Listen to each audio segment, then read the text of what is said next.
Halo Sobat Football Lovers, kembali lagi di channel Bal News 2. Nah, kali ini di channel ini kami membahas berita seputar olahraga sepak bola. Dari mulai berita timnas Indonesia, informasi Liga Indonesia, informasi Liga seputar internasional. Bagi kalian yang belum subscribe channel ini, bisa langsung di subscribe dan nyalakan loncengnya agar kalian tidak ketinggalan video terbaru dari kami. Baiklah, langsung saja kita masuk ke video pembahasannya. Drawing Piala AFF undang kesombongan Vietnam. Calon produsen bus baru Timnas Indonesia. Kabar baik naturalisasi Calvin Verdong dan Jens Reven. Simak informasi selengkapnya hanya di Garuda Space Update.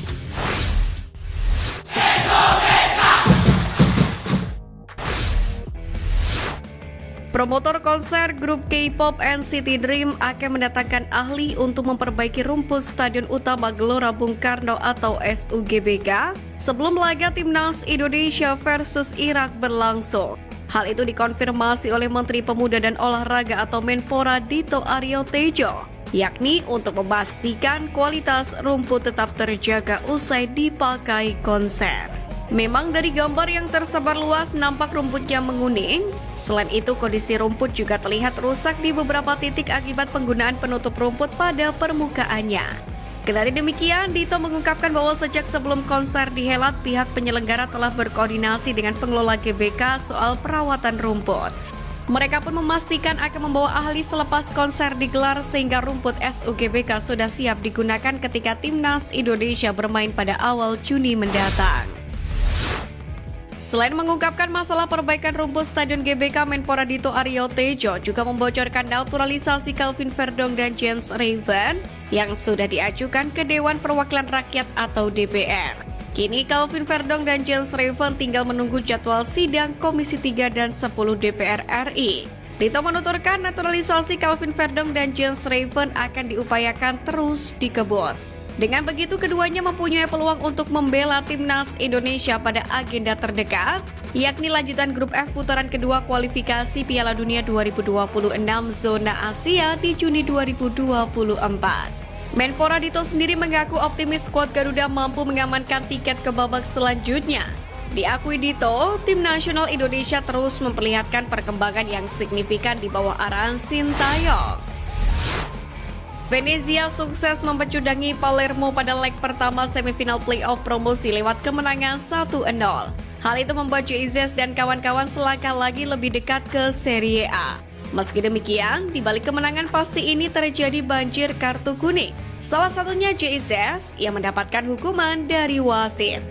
Hal itu bermula saat wasit mencatat nama Bejar Kason, terlihat ada keributan antar pemain. Tidak terlihat dengan jelas siapa yang terlibat, namun kemudian Jesus tampak dilerai dan harus ditenangkan official tim Venezia. Jika bisa menang atas Palermo, Venezia pun harus menjalani laga final playoff dengan menghadapi pemenang antara Cremonese dan Catanzaro.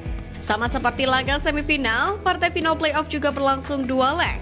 Oleh sebab itulah, Jesus bakal telat bergabung ke Timnas Indonesia yang disebut akan mulai TC pada akhir Mei dan menjalani laga uji coba melawan Tanzania. Satu persatu pemain abroad mulai menuju Indonesia untuk menghadapi kualifikasi Piala Dunia 2026 pada awal Juni mendatang. Setelah Sein Patinama lebih dulu tiba di Indonesia dan liburan ke Bali, giliran striker Ragnar Oratmangun yang berada di tanah air. Sebab pemain Fortuna Sittard itu memamerkan foto sedang berada di Bandara Schiphol, Amsterdam sejak Senin kemarin. Ragnar sendiri baru memiliki 1 caps bersama dengan Timnas Indonesia. Namun pemain berusia 26 tahun itu langsung menjelma sebagai andalan. Debut Ragnar Oratmangun bersama skuad Garuda terjadi di Stadion Maidin pada Maret lalu, di mana saat itu skuad Garuda menang telak 3-0. Kendati demikian, pemain yang kerap dipanggil Wak Haji tersebut kini tengah bersiap, yakni untuk menjalani pemusatan latihan yang rencananya akan dimulai pada pekan depan.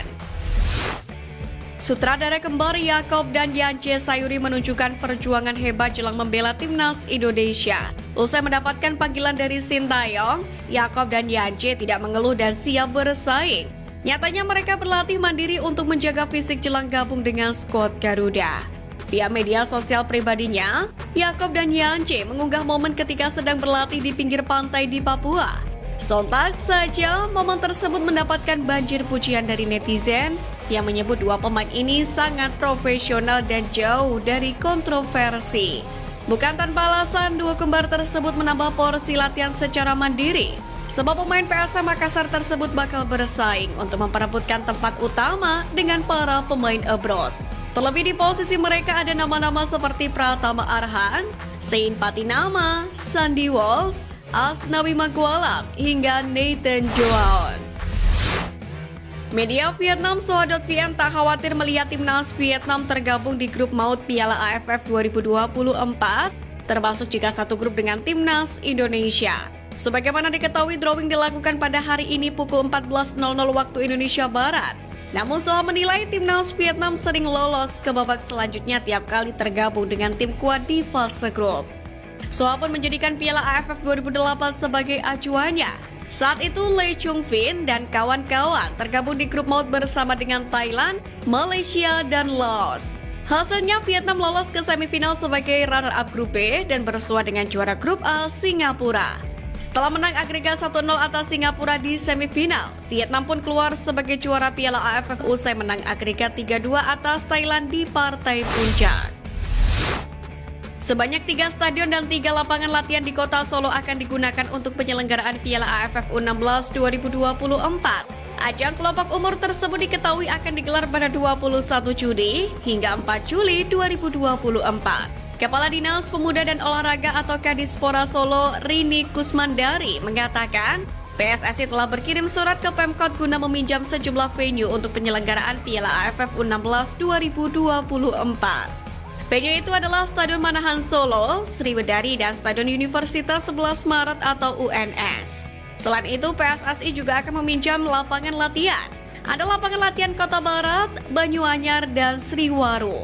Menurut Rini, tim peserta pun direncanakan akan hadir di Solo pada 28 dan 29 Mei ini.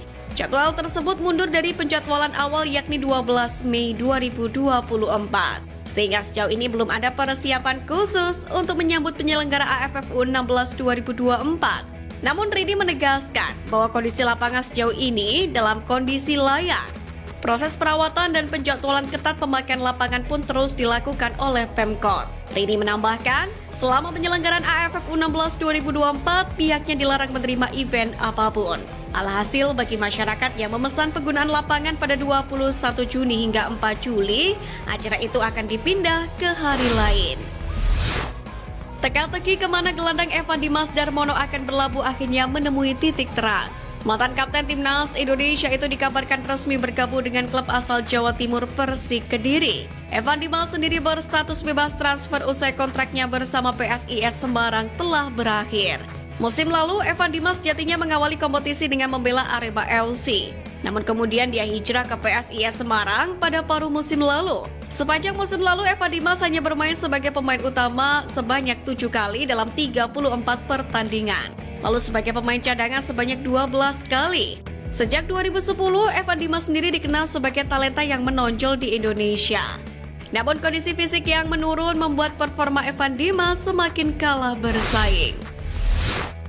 Produsen otomotif asal Korea Selatan Hyundai diminta pelatih timnas Indonesia Shin Tae-yong alias STY memodali bus operasional timnas Indonesia. Hal itu disampaikan STY kala ia menerima mobil bekas dipakai pejabat tinggi negara di acara KTT G20 di Bali pada 2022, yakni Genesis Electric Field G80 Long Wheelbase dari Hyundai Motors Indonesia atau HMID. Ia kemudian menjelaskan di Korsel klub profesional volley basket atau baseball sama menggunakan bus Hyundai. Jadi menurut dia, mobil Hyundai tidak kalah dengan produsen dunia lainnya. Menariknya, Chief Operating Officer HMID Franciscus Surjo Pranoto tak secara langsung merespon permintaan STY. Namun, ia mengklaim akan mendukung industri sepak bola nasional maupun internasional. Sekian News Flash kali ini Sobat Garuda, mari terus dukung perjuangan Timnas Indonesia. Nantikan News Flash edition dari Garuda Space selanjutnya. Terima kasih dan salam olahraga.